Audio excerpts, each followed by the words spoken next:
Dystopia. Background information.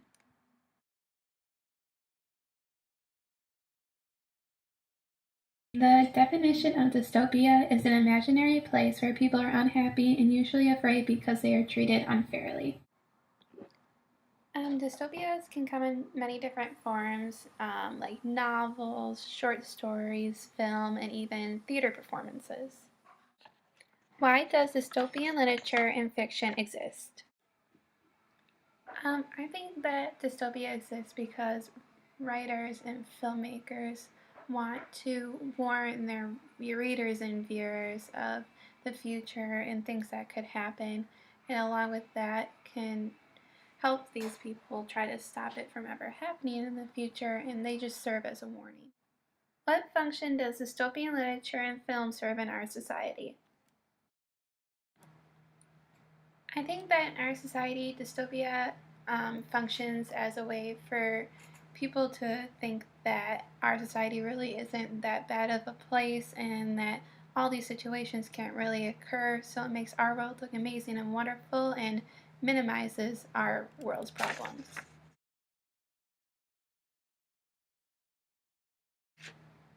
The point that I'm arguing is that dystopian novels are not only used as a warning for future government control, but also as a way for people to escape reality and make our problems seem microscopic. Example 1, 1984. The author of 1984, George Orwell, uses this novel to warn people of what the government could be like in the future. He wrote 1984 in 1948, so it's only 36 years into the future, so it wasn't like some dystopias where it's like hundreds of years in the future. The use of telescreens in the novel is a form of state control that the government uses to monitor and watch their citizens in their everyday life. The thought police are another use of state control in 1984, and they make it so even the people's thoughts throughout the novel are monitored, and even if you're thinking something wrong, you can be punished for that. One last use of state control in 1984 is the rewriting of history. The Big Brother makes people in their jobs rewrite history so it matches up with what they predicted or how they just feel the history should have been, just so people are brainwashed and think that all this stuff is true when it's really not. Example 2, Brave New World. Brave New World is another novel that is a warning for the future, and it also has aspects of current day situations. And this is a hard read because you see that everyone is a part of this world and they're controlling their emotions with Soma, which is a pill that they take to stay happy. And to some people, this may seem awesome, but in all reality, all feelings should be felt and are crucial to a person being themselves and a true human being. And Soma is kind of like drugs and alcohol in our world. We take it for emotions and controlling ourselves and trying to be happy. So, in that way, it has aspects that did come into our future, I guess. Example 3, the lottery. As for the lottery, this is a short story that we read, and it's not really a warning for the future. What happens in this story is the lottery is not something that you want to win like you would in our current day life. Because if you win the lottery, you're actually stoned to death by your friends and family. And this makes the readers happy that they're not in that situation and they can live with their life and knowing that they're never going to have to be in that situation. Example 4, The Hunger Games. So next is The Hunger Games, and personally this is one of my favorite series, both book and movies, so it's awesome to be talking about. And this is also one for readers and viewers that you're happy that you're not living in this society where children are put up an arena to fight to their death and just to prove that the government has control over them and always will, or Panam is their government there in the capital.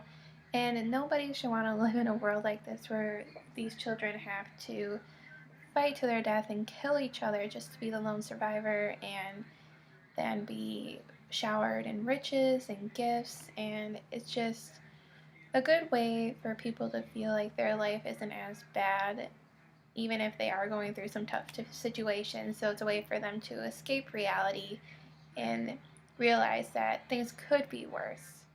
Example 5, Divergent series.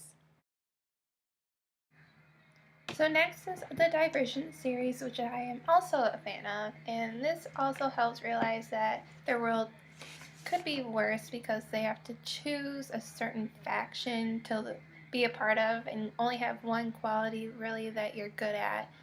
And so teenagers have to decide what faction they would like to be in through tests, and um, some of them end up divergent, which means they fit into multiple different factions. And in the main character situation, Triss, she ends up being divergent, and so she's considered a threat to everybody else because she has all these qualities that she shouldn't, when she should only be one. And nobody should have to leave their family, which they have to if they choose a different faction than what they were born in. And I just feel like everybody should be able to be who they want to be and not have to feel different and choose a way of life based on one faction. So that's a way for readers to escape as well. Example 6, The Purge. So my last example is The Purge, and this is one that should really make people thankful that they don't have to be a part of this world, because in it the government makes crime legal for a full 12 hours, including murder.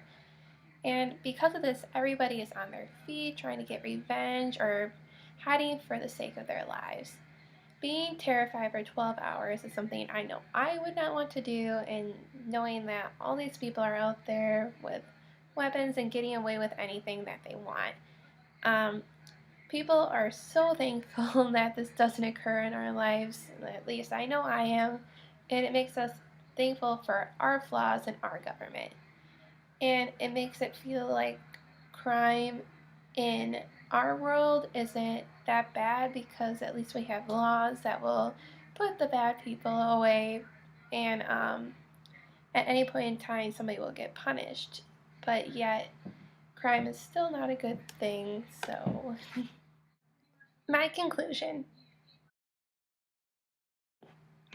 So overall in this unit, I really enjoyed learning about dystopias and just learning about the term as a whole, because obviously I was familiar with them from some of the books and movies that I've seen, and I just think that dystopias are a fun way to escape reality and see what authors and filmmakers think the future is going to be like, and try to warn us and get us prepared for how to handle it.